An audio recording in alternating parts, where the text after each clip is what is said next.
was okay. A little bit temperamental, but I beat it and thrashed it a bit, and it was okay. I went straight through. It was easy. Yeah, Same for me. Yeah, good.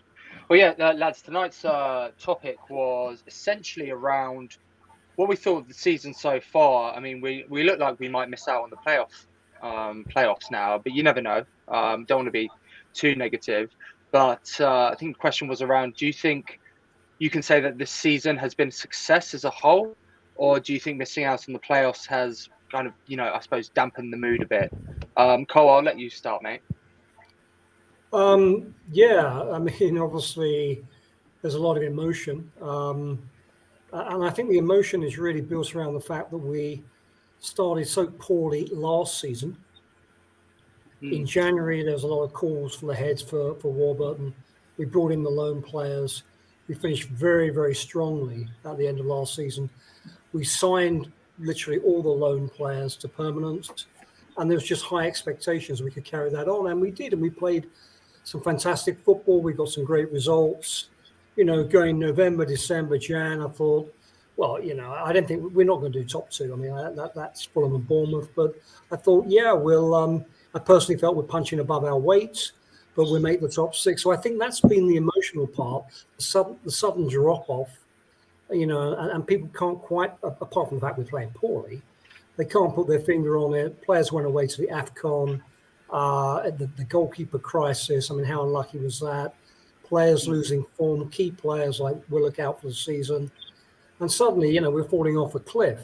But if you look at it in the bigger picture, and as you said earlier, Jack, we're still in there. We're still in there. Until it's impossible, we're still in there. But if you look at the bigger picture, what Warburton's done and what the club has done over the last 3 to 4 seasons, we've got a better structure to the club. Our finances are better. Our youth system's better. And he has improved the team. I was just looking at it. We were 13th in 20 with 58 points. 9th last year was 68. We're currently at 59th. We're 9th. If we improve beyond 9th and finish 8th, 7th, even if outside the top 6, it's improvement. And of course, it's always, be careful what you wish for. This whole bloody nonsense about Warburton going, led by the Daily Mail. Okay, Warburton's contract's up at the end of the season. If he goes, who are you going to get? I don't think Eustace is a number one quite yet. It's tainted with the fact that I think if we'd run this season, one more quick answer, or point of view, and I'll get off. If we started this season in the way we did last season and accelerated through, and now we were accelerating into the top 6, we'd be incredibly excited and buoyant. But because we've been in that top 6 and playing pretty good football and picking up the points, even when we haven't played well, and now we're sliding, that's where emotion is very critical. So I still say we're punching above our weight, and I'm happy with the situation. Obviously, I want to make the top 6, but if we don't do it, then we don't do it. Yeah. Stuart, what do you think of that, mate? Do you think it's been a good season? And I'll open it up to the floor as well, just for a kind of general discussion rather than a Q&A. But personally, I think it's been a great season. You're right there, Neil. Yeah, fine, thank you. Good evening. Good evening, mate. I think it's been a good season, literally up until the last kind of month and a bit. And we've still got a number of games to go. So yeah, Stuart, what are your thoughts, mate? Well, I share a lot of similar thoughts to Colin. Really, it depends how you judge success. Has it been a successful season? I tend to, depending on the kind of day I'm having, depends on how I actually look at the situation. Sometimes, in the grand scheme of things, if we look at the bigger picture here, the club, there's no doubt the club is moving forward in all ways. Okay, the transfers, the way the club's been handled, our positions in the league over the last few years, that's all success. Okay, but the thing is, what's happened over the last 2 years is that we've Warburton and we've become a team. We've developed quite a good team here. We've we haven't had a big budget, but we've brought in some players that now potentially are worth a lot of money. So that's success in itself. When I look at the season as a whole, if we don't make the playoffs, I won't see this season as a success personally. The reason why there's been so much hype and high expectations around us is because of what we did last season and how we've started this season. It's not there because we've made it up or it's impossible. We're there because we've deserved it. We've played well. Now, being in the top six nearly all season has been great. Although I don't believe we've played very well. I find it hard to find maybe more than 5 or 6 matches where we've looked great. We have patches of good play, and we maybe play a good half. I think we were better last season, but because of last season, the second half, and because of the start of the season, I think anything less than playoffs, I don't feel you can really call it a successful season. Had we maybe been a little bit more over the last 2 months, a few more wins and a few more draws, but the fact that it's been so dramatic, the fact that we've dropped off the side of the earth with the performances, the lack of goals, the fact we're not creating, we look like a different side. I think if we don't actually squeeze in, we'll look back, especially when we all settle down, we'll look back and go, we missed out there. We had a chance there, and it's been disappointing. Yeah, I mean, I'll open it up to the floor. Does everyone agree with Stuart there? No. Sorry, no. I think that it's no. Even if we don't reach the playoffs, I think if we get more points than we did last year, it's progress. But do you not think but Neil, there's progress and there's success. Like, of course that we're making progress, but there's no success here in finishing outside the playoffs. No, but I wouldn't want to go up anyway, even if I got in the playoffs. At the moment. The only reason I would want to go up in the playoffs is I get some money from being a bond holder. But I'd rather not suffer that. Stephen Cameron, what are your thoughts, mate? I think it's an interesting one. I think I started really getting into my football and supporting QPR, I'd say 5 years ago. I've been a QPR supporter all my life, but sort of really looking at every single game not too long ago. And I think ever since I started, the past sort of 18 months to 2 years have been the best. They've been the results, they've been great to watch. And I think something that I really look at is, 3-4 years ago, it would always be, I look at a game, we'd lose in the 90th minute. It'd always be that last goal that we concede. And I think over the last 18 months, something has happened and something has clicked, whether it's Warburton, whether it's the team, that we've started winning more games, started getting more points on the board. And I think you were right that it would be a shame if we didn't make the playoffs. I think in terms of what you said about success, can the season be deemed a success if we don't make the playoffs? I don't think so. So I think I'd have to agree with Stuart on that. I think, as Neil said, progress has been made, but I can't see it being a success if we didn't make the playoffs this season. Yeah. Stephen, what are your thoughts, mate? Can't hear you, Stephen, very well. Can't hear you very well, mate. That better? Yeah, it's better. Well, since Warbs has come in, he's brought structure, he's brought passion, he's brought fire to that team. Over the last 11 games, something has disappeared. It's, I believe, since AFCON, since that finished, he brought Chair straight into the team, a winning team, and it all went wrong. And it hasn't got no better. Now we've got all these injuries, and it's just getting worse. It's not Warbs' fault. The players on Fulham just gone. There's no passion. They've lost passion. They look laggy.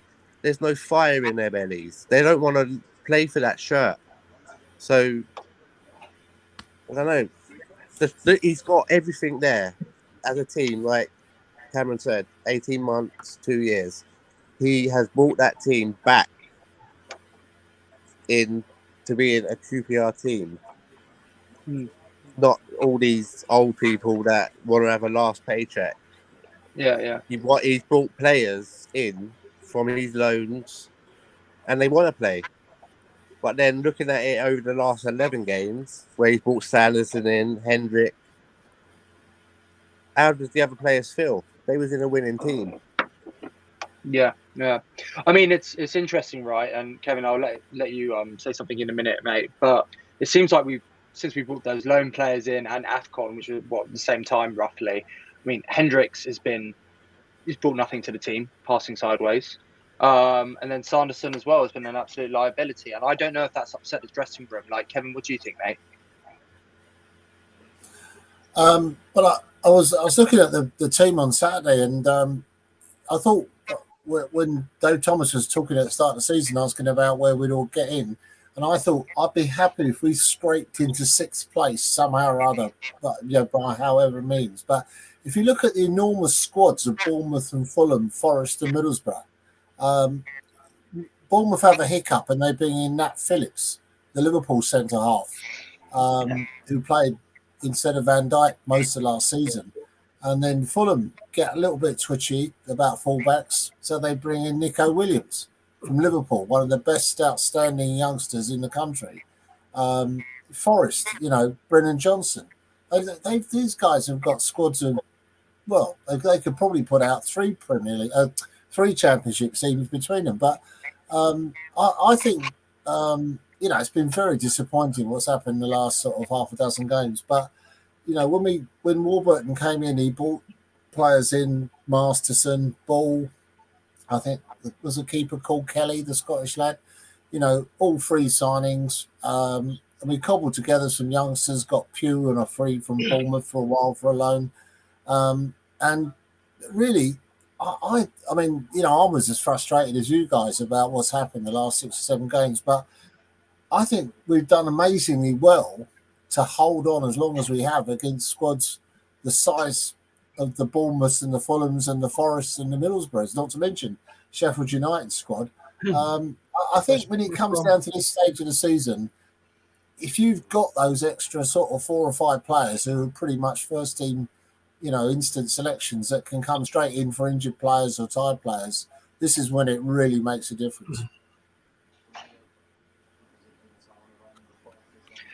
Yeah, no, I agree. I think a lot of the chat has been around our squad trying to compete with the biggest squads on a budget, and I think Warburton's got the most out of it. I think, there's that argument, and Cole, I know you've said this before, around we should have brought a striker in January, but I mean, who was there to bring in at that point?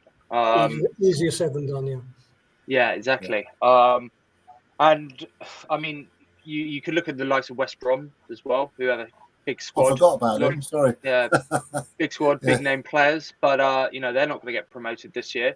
They may end up doing the same thing that we did, where having to get rid of a huge wage bill, probably getting docked points or whatever it may be, and then slipping right down. So I'm happy with the way QPR are doing things. I mean, I don't know if I'd call the 6th season. It's all figurative. It's all figurative, like so. This season could be a success if we make top 6. If not, it's not a success. Would I have taken 7th or 8th at the start of the season? Of course I would. But when you get so close, when you're we're 2 points off second at one point after beating Reading 4-0, absolutely flying, to then the last 10 games or 12 games getting 2 wins, of course it's not a successful season. That'd be my point of view anyway. What surprised me, he hasn't put that Sinclair Armstrong on the bench, particularly when we didn't have any forwards. It was a bad sign to have a bench without any forwards on it at all, particularly when we didn't play one at all in the first place. There's a lot of chat about McCallum in today. Yeah. He's got McCallum on bench today. Yeah, but no, he's and Sanderson. Forward. Yeah, but that Armstrong, he was firing. He's a big, strong striker, at Torquay, but why not just get him involved in the first team? I couldn't see, because I can see, Manchester City is sniffing around him, so I can see us losing him in the summer. Yeah, Neil, I think it's the same old story. I agree with what you're saying, actually, but I think it's the same old story. We're on the outside looking in. Yeah, we're not on the training ground every day. Exactly. We don't see what the players are going through. We don't see some of the injury. We all knew that Willock. I think we all knew that Willock was One, he was sick for a while, like Chair. But then when he came back, he was always carrying an injury. He was always carrying an injury, and I think we were looking to see how far we could push it. Then he got a little bit butchered at Forest and out for the season. We don't see what's happening day to day. Oh no. We're not the physios. We're not the doctors. I guess we got to trust Warburton and the coaches, the medical team. But I think two or three of us, Stephen, you've already mentioned it, Stuart, Kevin. We got AFCON, and actually we only lost 3 players for that AFCON period, but everything seemed to change after AFCON. They came back. But sorry, 1 minute. Once he put Chair back in, he was playing Willock at the same time, and they're both similar players. So when Chair come back, he was trying to play down the wing. He was trying to stay in midfield, and Willock was not being able to play. But he's in tonight, and I'm sure he's going to be greedy tonight. Yeah, again, that's trying to get the balance of the team. I think, you said earlier about Hendricks is a very good footballer. He's played 78 times, 79 times for Ireland.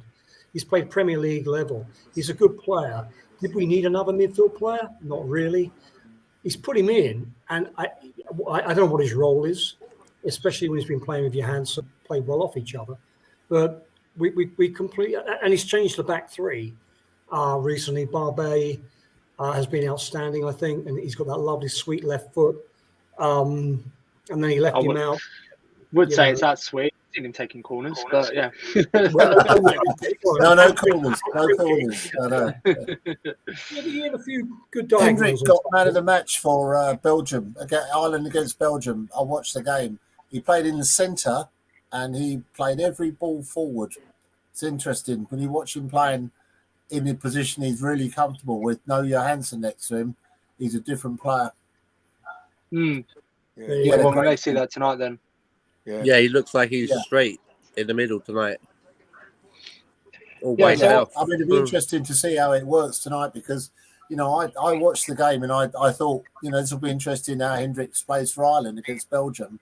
So I suppose I went into it and I don't mind, but I was really gobsmacked. He was absolutely superb, and every ball went straight forward. It was weird compared to what's been happening down at Loftus Road. I think the other thing I'll say is that Warburton's had a reputation. He's come out and said he likes, and that's just his downfall at Brentford. He likes playing with a relatively small squad. He fell out with Matthew Benson, who wanted to bring in players in the January window, and he didn't want it. And they went through the Middlesbrough, and they lost that playoff. We've been unlucky with the goalkeeper situation. I looked at the beginning of the season. I said, we're going to play with wing backs. We're overloaded with wing backs, and within 4 weeks we haven't got a bloody wing back because we're injured. We're playing players out of position. We're okay with strikers. We brought Andre Gray in, so we got the 3 of them, and suddenly, Charlie's got no form. Andre looked rusty to start with, and then Dykes is out, comes back, and then he's out again. We keep on getting these injuries in. I know every position is key, but in real key positions, and we haven't got the depth of squad. Where, to Kevin's point, I know we're not a Fulham and a Bournemouth or a West Brom. They just reel out another player. They got 2 players for every single position, and they got no problem. We haven't got the depth of squad, and the injuries, unlike last season where we weren't hit by injuries, the injuries this season really hurt us.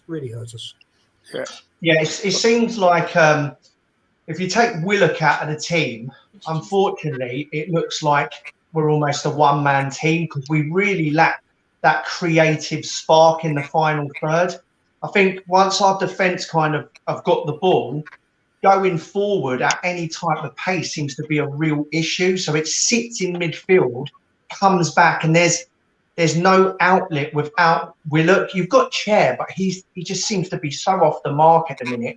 once we get that ball forward, the spark and the intensity to move forward and get into those positions just really isn't there like it used to be before. And it's so worrying to watch. I watched, I've watched this, all season, obviously, and I can see there's a lack of an idea. There's no one moving forward. People are not moving off the ball. There's no one running into channels, and it worries me for the rest of the season. Yeah, I couldn't agree more. Yeah, I mean, it's a big miss. A big miss. Yeah. I mean, it's funny because from doing for Parlay for different football groups, I've spoken to some Brentford fans and some Nottingham Forest fans, and they've both said, there's no real plan B with Warburton. You just have a plan A, and the plan B is when teams push up on your wing backs and really try and press you high. If we don't have the centre half striding out into the midfield, which we've seen Dickey at the start of midfield score a few worldies from literally striding out to midfield because we had the confidence. Apparently, it messes up the whole game. That was seen time and time again at Brentford, and I think that's potentially what's happening here. We don't really, we're going 1-0 down looking against like Peterborough. As soon as they got that equaliser, it was like, what was going on? And there was no shape, no tactics, and Warburton didn't really make any changes. In fact, I think he took off Luke Amos, who was the only player who was actually looking like creating a threat. Who just scored. Yeah, exactly. And I think Warburton, when the game gets tough, he isn't the best manager in the world, tactically, that is, anyway, even though they call him a tactician. But I don't know. Alan, what do you think, mate? And welcome. Sorry, I've been asleep. I haven't been feeling too good. Sorry to hear that, what do I think? I think it is what it is. We got players who maybe aren't as good as they should be. We got players who we're not gone back to the old days. Let's put it that way. But we are what we are, a low budget football team. Yeah. And with a low budget football team, you're not going to get the best unless unless